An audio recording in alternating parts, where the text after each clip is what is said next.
कब तक इस लोकतंत्र का चीरहरण होता रहेगा। आज मोदी जी ने तो कह ही दिया कि अब बिहार की जीत से बंगाल और असम की जीत हमारी पक्की। इस जीत पर बहुत गहन छानबीन की जरूरत है। नीतीश कुमार जी, जनता दल यूनाइटेड के विचार और उस परिवार को बचाने के लिए मैं उम्मीद करता हूं हमारे भाई के साथ कभी भी छल होगा तो हम सब आपके लिए एक परिवार की तरह खड़े रहेंगे। चाहे वो तेजस्वी जी होते, चाहे निशांत होता। मैं उम्मीद करता हूं आने वाले समय में आप मेरे छोटे भाई या बेटे समान निशांत को जरूर जनता दल के विचारों का अधिकार और कमान देकर बिहार को लंबी राजनीति का एक रास्ता तय करेंगे। एक वीडियो में देख रहा था जिसमें चुनाव आयोग का एक बयान था कि 7 करोड़ 42 लाख वोट। चुनाव के पहले उन्होंने कहा कि एसआईआर के बाद, और फिर दूसरा बयान आया 7 करोड़ 45 लाख वोट का। मन में कभी कभी दुविधा होती है कि कब तक इस लोकतंत्र का चीरहरण होता रहेगा,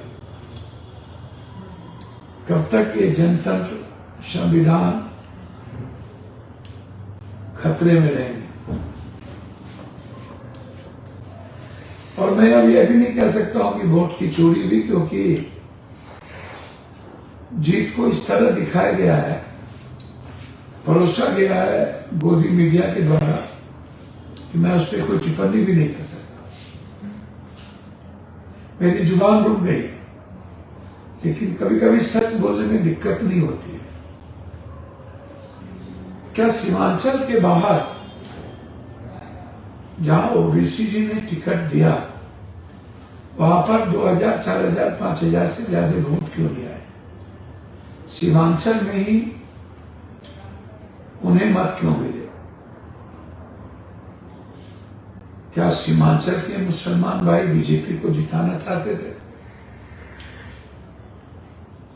या वो अपने राइट के लिए लड़ना चाहते थे? तो फिर पूरे बिहार की मुसलमान भाई को लड़ना चाहिए था अपने राइट के लिए।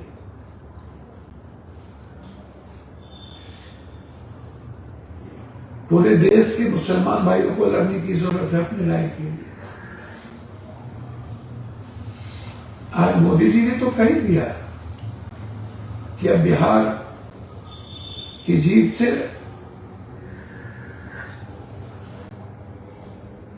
बंगाल और असम की जीत हमारी पक्की।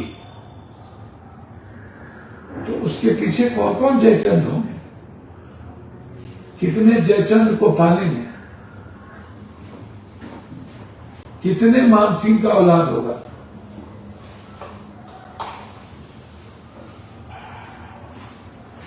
यह समझने की जरूरत है।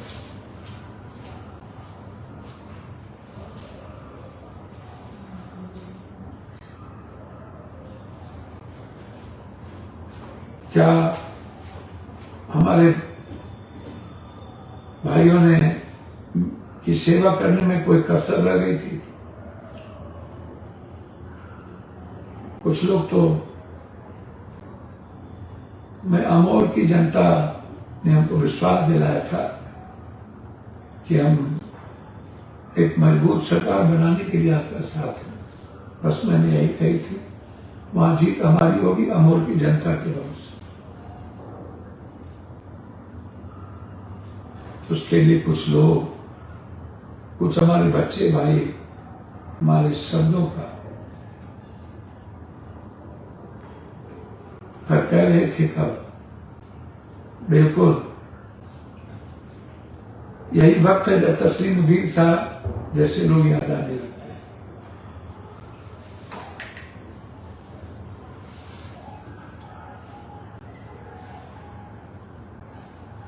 चलिए, आपने जिताया।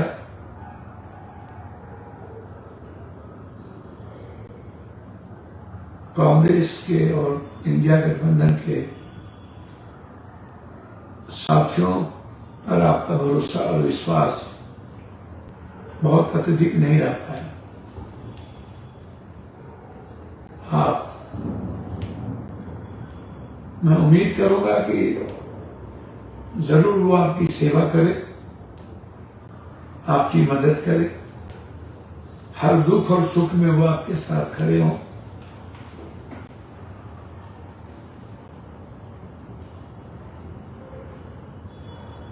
मैं अंत में एक बात कहना चाहूंगा। इस जीत पर बहुत गहन छानबीन की जरूरत है।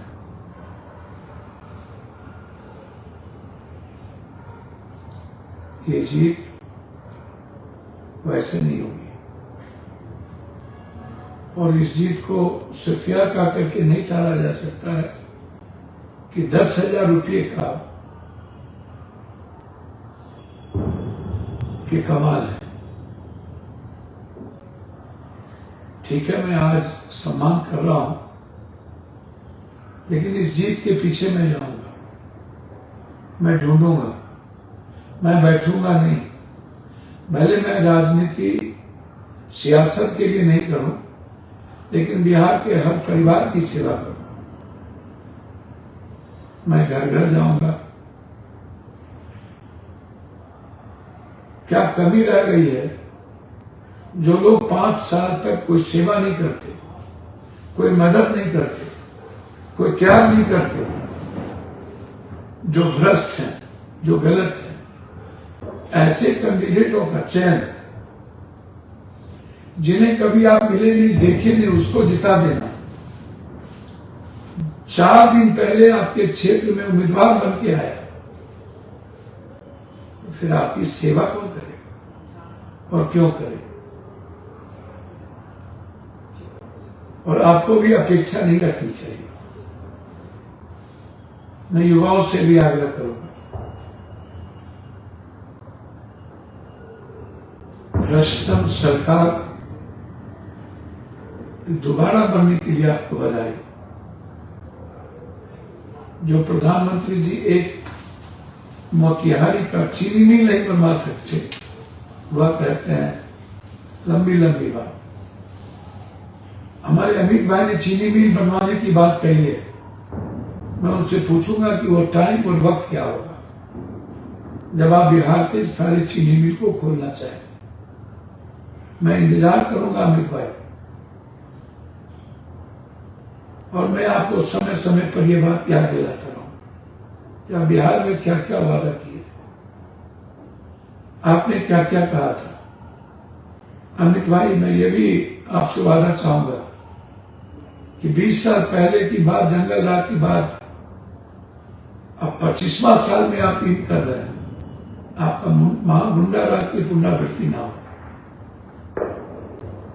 हमारी बेटी और बहन हिफाजत से रहे, हमारे बच्चों का एग्जामिनेशन के साथ 6 महीने के अंदर रिजल्ट निकाल करके उसकी नौकरी दी जाए।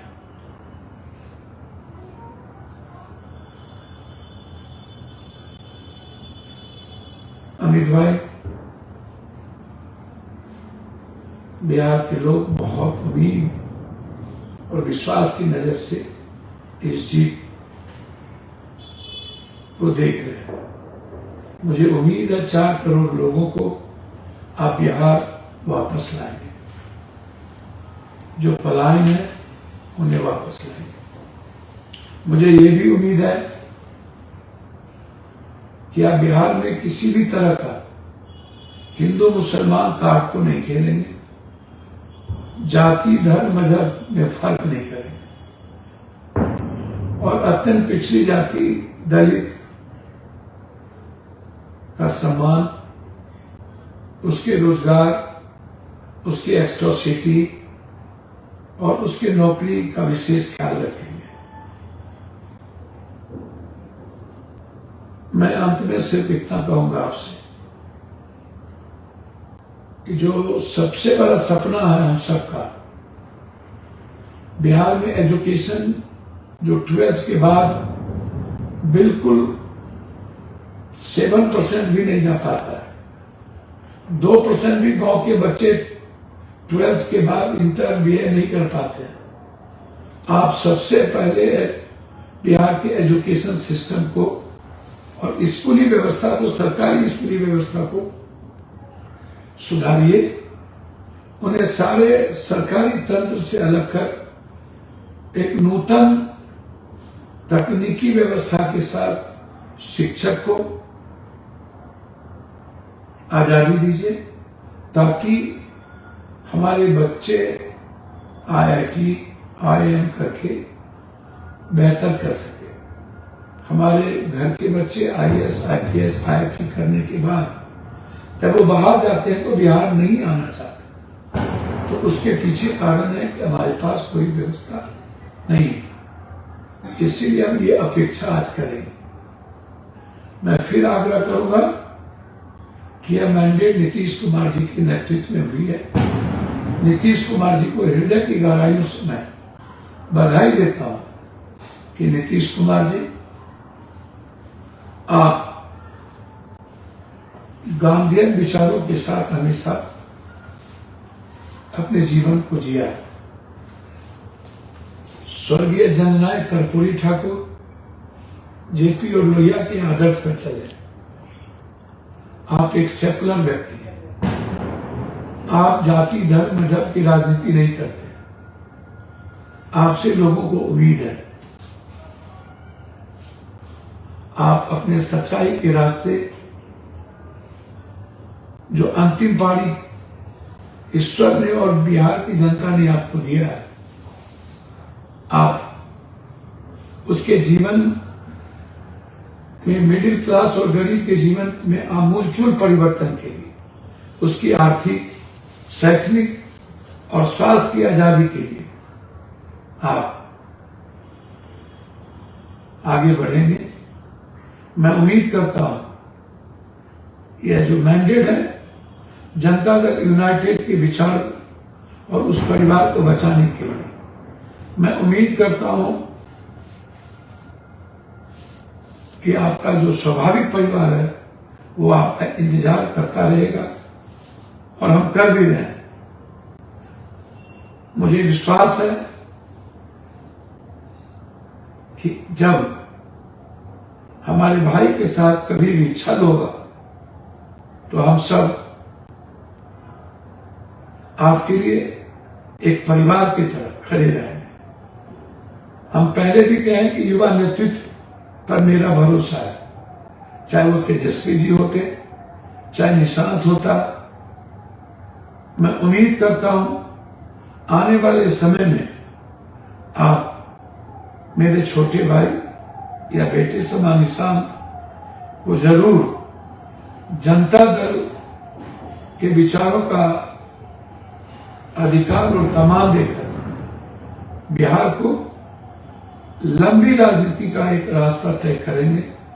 और ये आपसे पूरे बिहार के ओबीसी, ईबीसी, एससी, एसटी और माइनॉरिटीज के लोग उम्मीद करते हैं। मैं इन्हीं शब्दों के साथ पुनः एक बार नीतीश जी को ढेर सारी शुभकामनाएं। इंडिया गठबंधन को स्नेह और आशीर्वाद देने के लिए बिहार की जनता का सम्मान, भगवान रूपी जनता को पैर छू के प्रणाम। जो मैंडेट जिन्हें मिला है, जरूर आप जनता की सेवा करें, यही मैं उम्मीद करूंगा।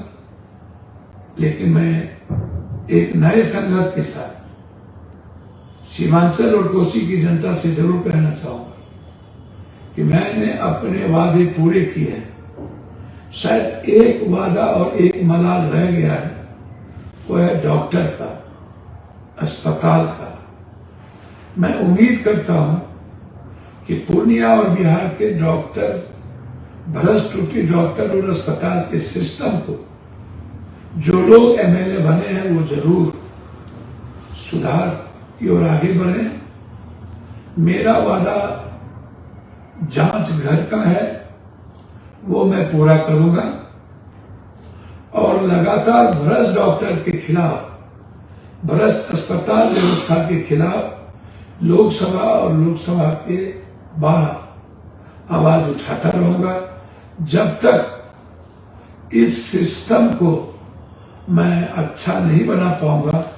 तब तक बिहार के 12 करोड़ जनता के लिए मैं स्वास्थ्य व्यवस्था को लेकर लड़ता रहूंगा। इन्हीं शब्दों के साथ पुनः एक बार इस जीत की गंभीर समीक्षा इंडिया गठबंधन को करनी चाहिए। यह हार मैं स्वीकार करता हूं, मुझ में जो कोई कमी रह गई हो तो उसको क्षमा कीजिएगा। मैं सारे वर्कर को धन्यवाद दूंगा जो दिल से इंडिया गठबंधन के साथ लगे थे। हम लोगों में कोई भूल भी होगी कि जनता हम लोग पर भरोसा और विश्वास नहीं कर पाए, अपना आशीर्वाद नहीं दे पाए,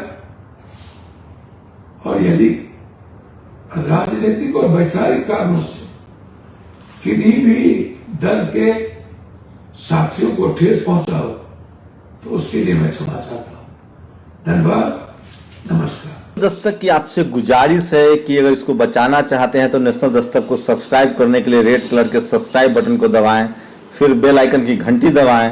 नेशनल दस्तक को बचाने के लिए बहुत जरूरी है कि हर खबर को शेयर करें, लाइक करें, कमेंट जरूर करें।